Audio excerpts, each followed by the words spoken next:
네. 여기 한 여인이 있었습니다. 그녀는 18년 동안이나 허리가 굽은 채 살아왔었던 여인입니다. 언제부터 그가 그렇게 살아왔는지는 우리가 알 수 없습니다.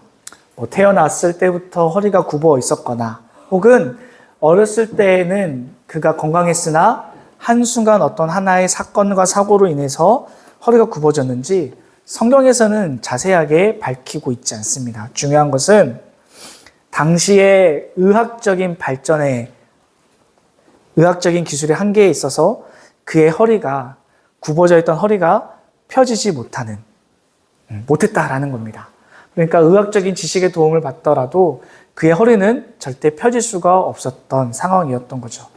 여러분, 오늘날 이와 같은 여인이 있다면, 이와 같은 사람이 있다면 어떻게 했을까요?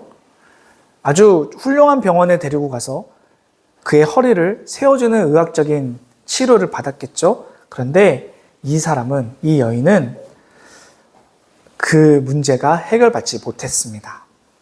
여러분, 오늘날 신체가 좀 불편하다고 해서 그 사람의 생계가 문제가 되진 않죠. 그렇죠?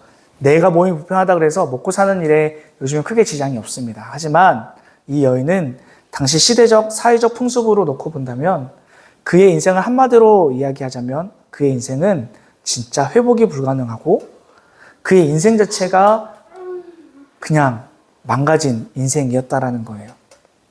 그럼 당시의 율법의 규례로 본다면 이렇게 몸이 불편한 사람들을 향해서 사람들이 뭐라고 수군거렸냐면 저 사람의 죄는 저 사람이 저렇게 된 것은 누구의 죄 때문입니까? 라고 이야기했습니다.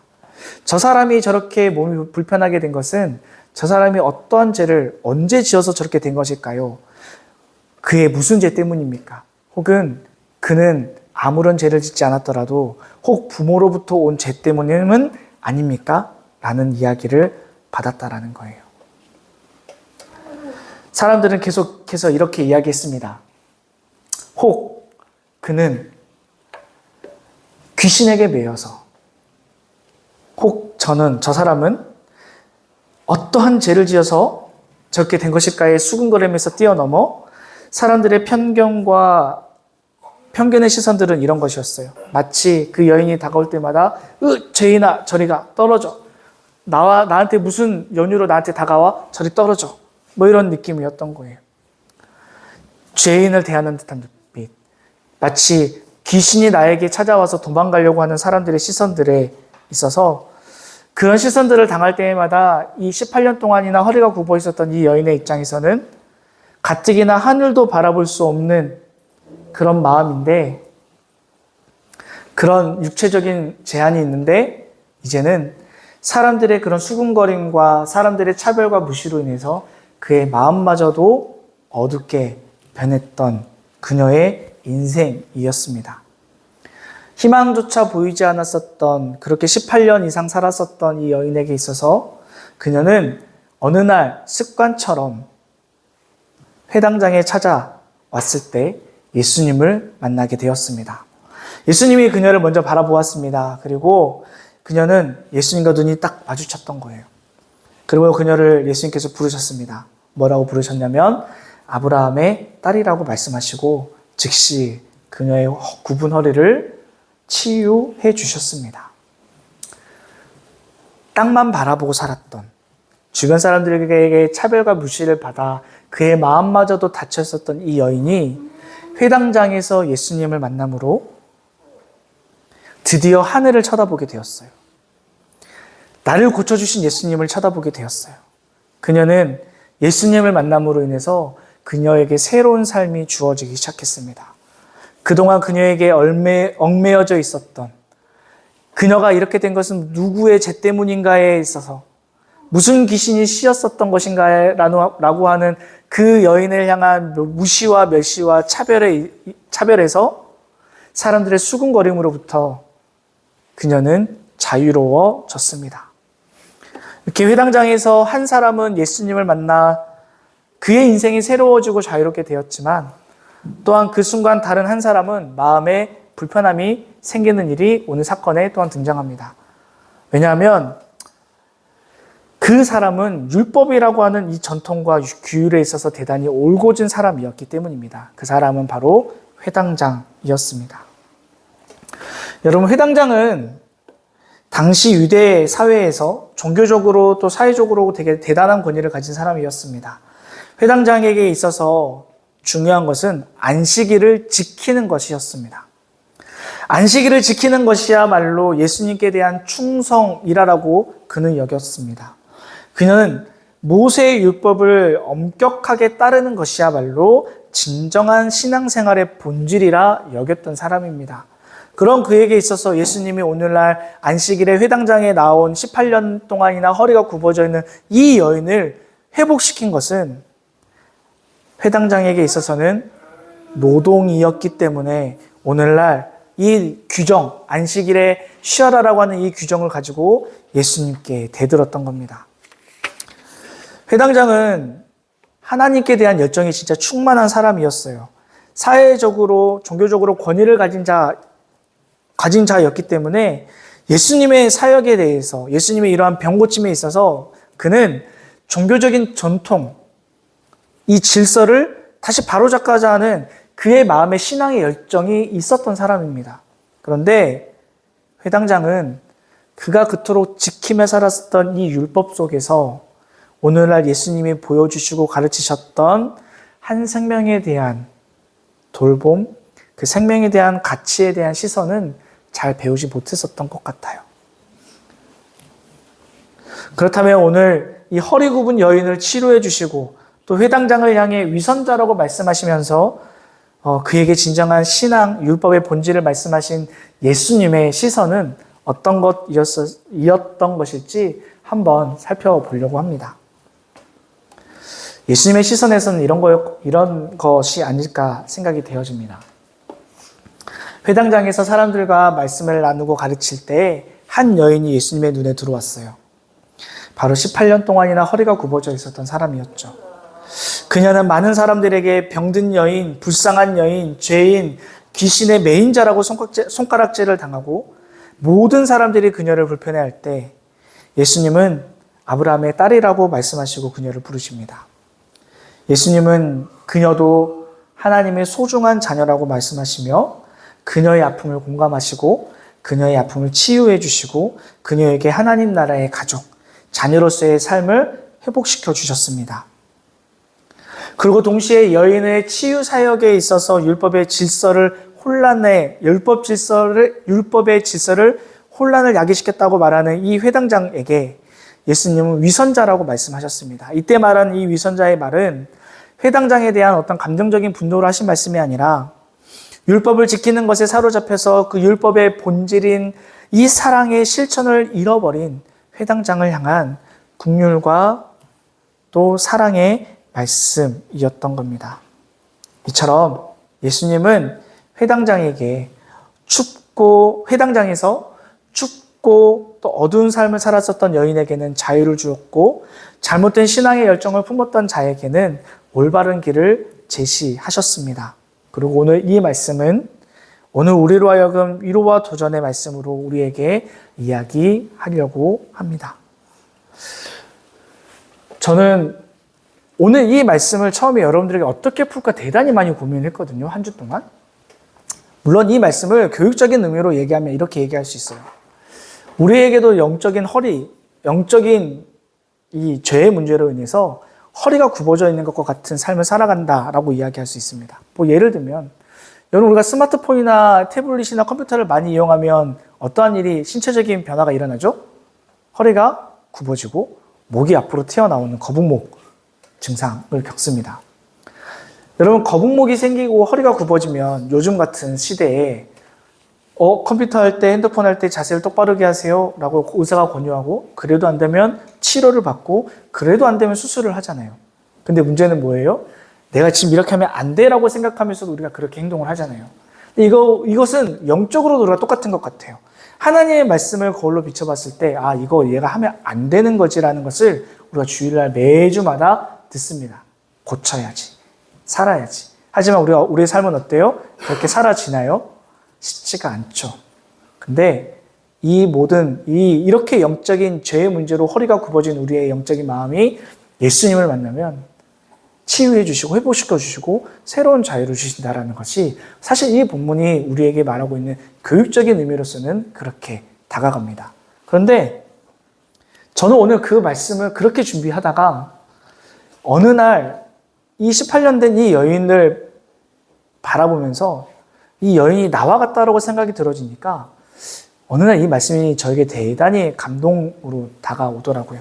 특별히 저는 오늘 우리가 말씀 후에 부를 이 예라모십의 주님의 시선이라는 이 찬양의 이 가사를 보면서 오늘날 이 18년 동안이나 허리 굽었던 이 여인을 치료해 주시는 그 예수님의 시선, 그 예수님의 마음이 저에게 좀 색다르게 와닿았고 저는 오늘 여러분들에게 이 말씀을 가지고 이렇게 나누고 싶은 생각이 좀 들었습니다. 여러분, 예수님은 우리의 고민과 우리의 상처를 누구보다 잘 아시는 분이십니다. 마치 18년 동안이나 허리가 굽은채 살았었던 이 여인을 단번에 보시고 치료해 주셨던 것과 같이 저와 여러분들의 삶에도 예수님은 무지무지하게 많은 관심이 있으시고 우리가 가지고 있는 본질적인 어려움, 우리가 요즘 스스로 느끼는 답답함들을 치유해 주시고 치료해 주시고 회복시켜 주시고자 하시는 하나님의 마음을 꼭 알았으면 좋겠다는 생각이 들었습니다. 여러분, 우리가 매일같이 학교를 오가면서 학업에 스트레스 받잖아요. 친구들과의 관계로부터 오는 답답함과 외로움들을 누구보다도 예수님은 잘 아십니다. 가정에서 부모님과 때로는 소통의 불화로 오는 답답함과 막막함, 그 또한 주님이 너무나 잘 아십니다. 부모님으로부터 오는 신앙의 기대감, 친구들 사이에서 크리스천으로 살고 싶지만 그렇게 살지 못함으로 오는 내 인생에 대한, 내 신앙에 대한 좌절감이 있다는 것을 주님이 너무나 잘 아십니다.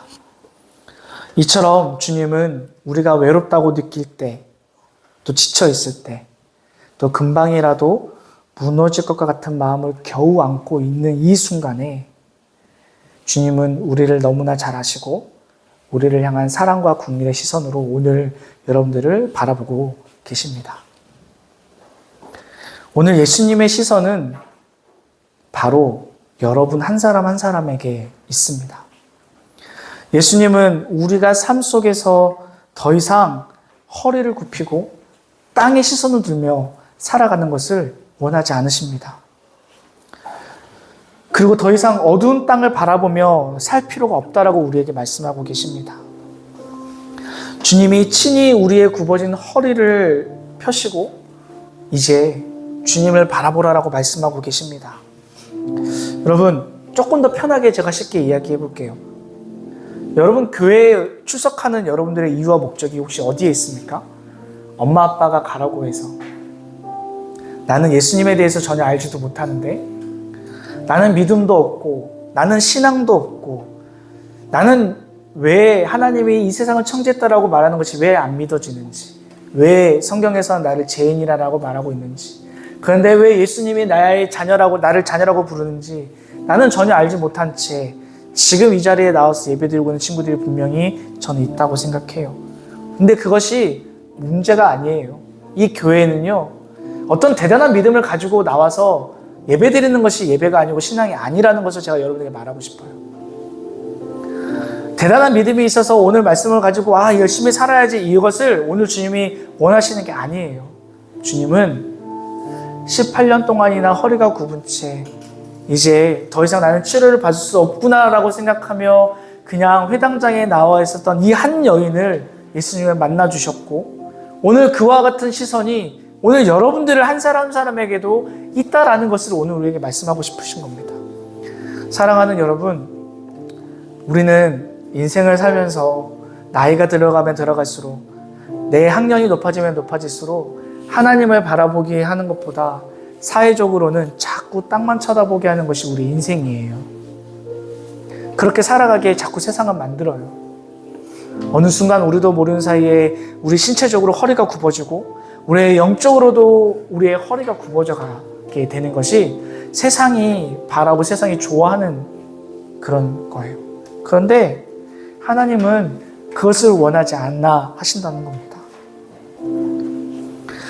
주님은 우리에게 대단한 믿음이 없어도 그저 회당장에 나왔었던 그 여인과 같이 이 자리에 서 있는 것만으로도, 이 자리에 앉아 있는 것만으로도 우리 주님은 기뻐하시고, 우리 주님은 여러분들을 만나고 만져주시고 회복시켜 주시고 싶어 하시는 마음이 있다는 것을 여러분 꼭 기억했으면 좋겠어요. 사랑하는 여러분, 우리는 예수님이 주시는 그 사랑 안에서만 온전하게 안전할 수 있습니다. 예수님이 주시는 그 사랑 안에서 우리는 다시 회복할 수 있고 다시 자유로울 수 있습니다. 어둡고 컴컴한 땅의 시선을 거두고 이제 우리가 예수님을 좀 바라보았으면 좋겠습니다. 우리가 예수님께 우리의 시선을 돌릴 때 예수님은 우리로 하여금 이렇게 말씀하실 거예요. 사랑하는 아들아, 사랑하는 딸아, 내가 너를 잘한다. 내가 너를 사랑한다. 내가 너를 보며 기뻐한다. 오늘 이렇게 말씀하시는 주님의 음성을 좀 들었으면 좋겠습니다. 여러분, 주님의 이러한 따뜻한 음성, 따뜻한 초대에 혹시 응답하고 싶으십니까?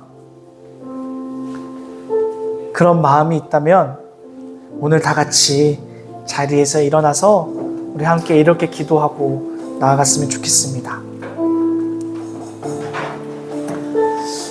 우리 이 시간 주님을 내 마음에 초청하는 기도를 함께 했으면 좋겠는데, 이 기도는 제가 하는 것이 아니라 저와 여러분이 한 목소리로 할 것입니다.